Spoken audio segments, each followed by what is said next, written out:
All right, so remember we're looking at univariate data. So in today's lesson, we are going to be looking at frequency tables, and we're going to look at column graphs and also histogram. Histogram's another type of graph.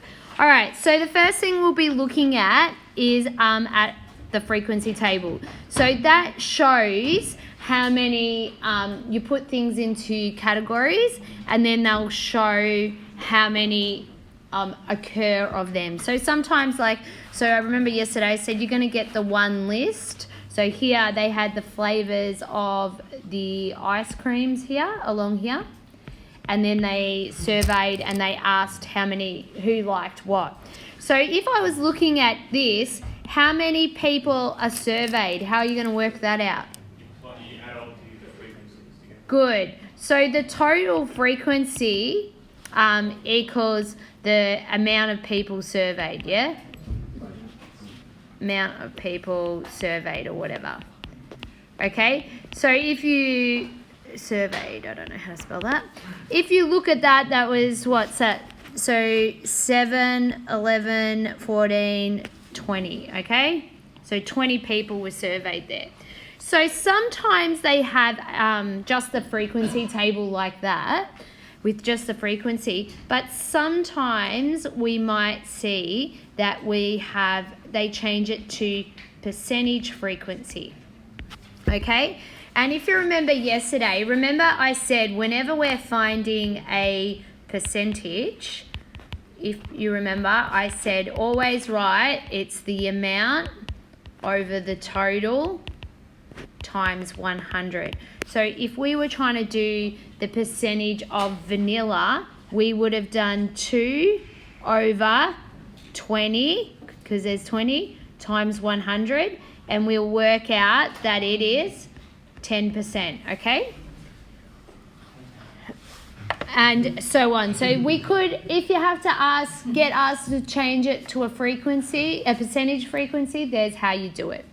Okay, now that you've got your data and your frequencies, you can use this and you can display it in a column graph. Now, if you notice, the column graph has gaps between its columns, like that. Okay, so that's going to be the difference between a column graph and a histogram. Histogram doesn't have that gap. So there's a gap if you've got a column graph. And you can see it just displays, it's a visual display of that data. When you just have all the data in a list, it's hard to see what's happening. When I look at this graph here, I can see really quickly that cookies and cream is a popular ice cream. Like, I don't even really need to look at the numbers. I can see that that is the modal. This one, why am I calling it the modal category? It's good. It's the most popular. So modal category can be used, is another way of saying the mode. All right. Which is the least favourite ice cream? Vanilla. So can you see how it's a good way to display data?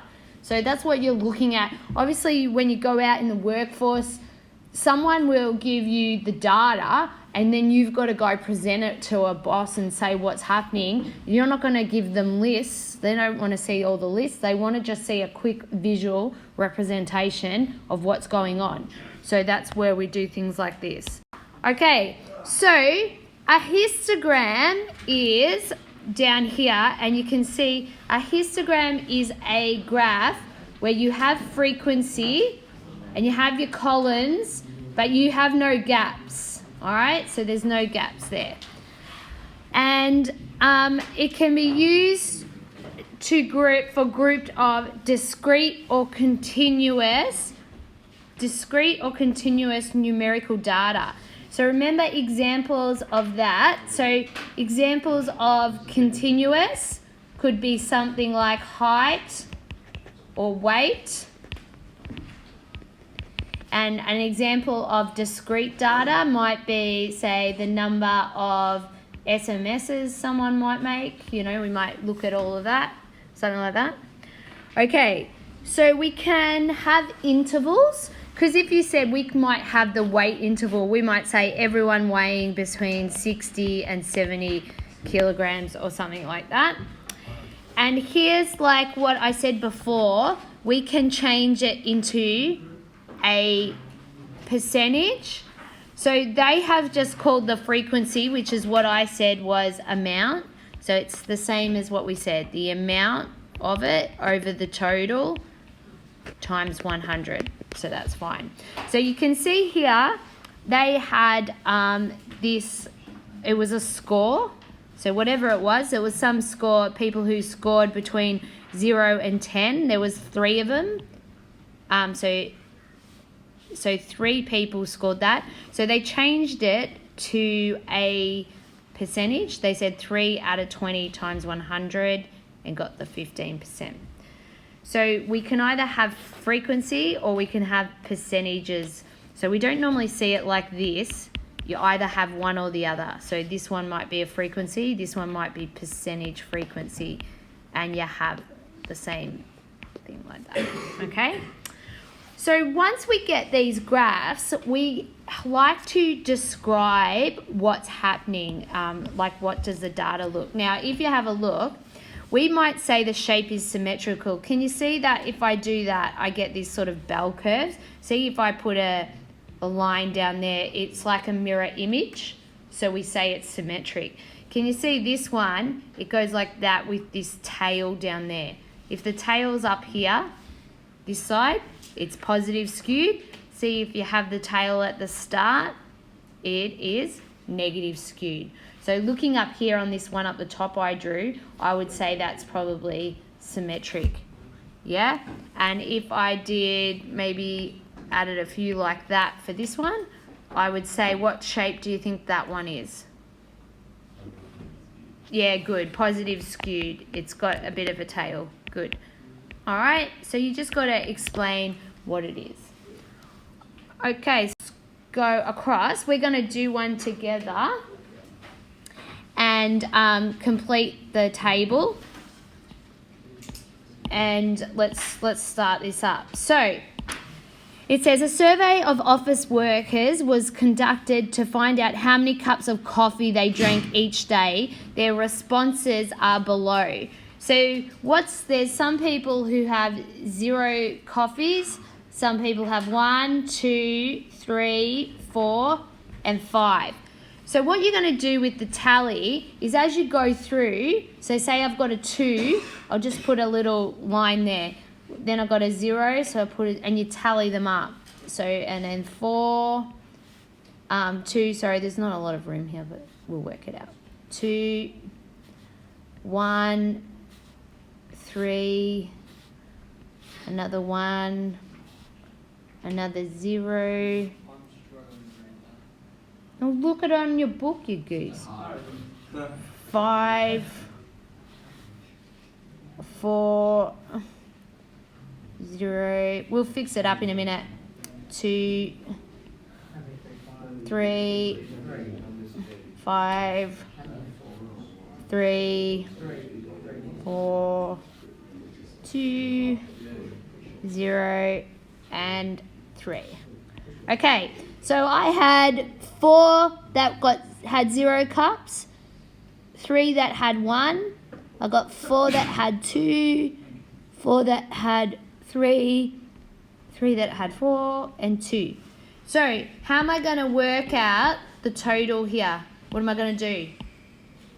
Don't we just add them all up? Or you could count them here. You can just go 1, 2, 3, 4, 5, 6, 7, 8, 9, 10, 11, 12, 13, 14, 15, 16, 17, 18, 19, 20. Yeah? So hopefully... Oh, is it wrong? Alright, so boys, we're recording. So let's fix this up. You reckon there was only 2 ones? And how many? And 5 twos? Yeah, 5 twos. Oh, yeah. Okay, awesome. That adds up to... Now that we've got those scores and frequencies, we're going to create a histogram over here. So what I'm going to do is I'm going to draw my axes. So along the bottom will be the scores. So I might say up to here we got 0 coffees. 1, 2, 3. We've got 1, 2, 3, 4, and 5. Okay, and then along here we might draw our other axes, and we'll call this the frequency. Okay, so if you look at it, we had 4 that, and we have to maybe do that, so we might go up 1, 2, 3, 4, and 5. Okay, so we had 4 that had 0, so I go up to there and I draw my column. We had, how many? 2 had 1. Then we had 3, how many? 5 had 2.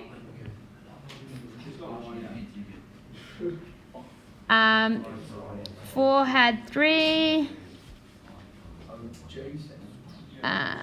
3 had 2. Oh yeah, no, I don't do it because I didn't do my eyes, so it's just looking weird. Okay. So there's your histogram. Alright? Okay, so you might colour them in as well. And then you've got your little histogram there. We might actually even put our little categories a bit more underneath it, because it's just one-offs. We might say that's 0, that's 1, that's 2, that's 3. And that was 4. And that's 5. Alright. So if you look at this shape's a bit weird. I'd probably say it's symmetric, but they're probably not going to ask you on this one. So how many workers were surveyed? We'd already worked that out. How many workers were surveyed? 20. Good. What was the most common number of cups drunk? 2. How many people drank 3 or more? So when they ask, you've got to be careful with that. Remember we said we did these yesterday. If you've had 3 or more, you're talking about this guy, this one, and this one. So that was, what did we have? We had 4, 3, and 2. So that is 9. Good. And then display this in a histogram and describe the shape. So I reckon this one is pretty symmetric. It's a bit odd. If you said something else and justify your answer, I'd accept it. This one's a little bit hard. So I'm going to go through this I've put the screen nums into your booklet, and then you can go try it on your calculator, and I'll come around and see that you know what you're doing. So on your calculator, you are going to go on your home screen. The first thing you need to do is to pop the list in. So when we go to the pop the list in, we use that button, and you'll get this screen here.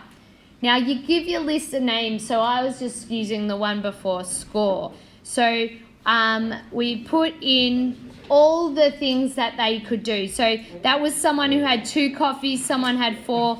So you just type your whole list in as one list, okay? Then once you've done that, what you're going to do is you are then going to go back, click the home key, and you're going to select the graph page, which is this page here. So the graph page will give you that, okay? And what you go, when you're on that graph page, it should do something like, you first got to go down here and you hover over there, and it should bring up the lists that you've got in your calculator. If you've only got one, it should bring one up. Anyway, you should see the list, so we can see score there. And we're going to click on that and we get score. And what it automatically gives you is a dot plot. This is a dot plot. So we don't want a dot plot, we want a histogram. So at this point, we're going to press menu, And you're then going to pick, as it says there, plot type, and you want to go down and pick histogram. That's the one you want. And then you should miraculously get this one onto your page. Now, this one will give you a frequency histogram. If we want to convert it to a percentage histogram, at this point, all you have to do is then go menu while you're on that page, and you then need to go to plot properties, and you then choose histogram scale and choose percentage, and then you can get it. All right, so boys need to give that a practice and make sure you can do it. Yep.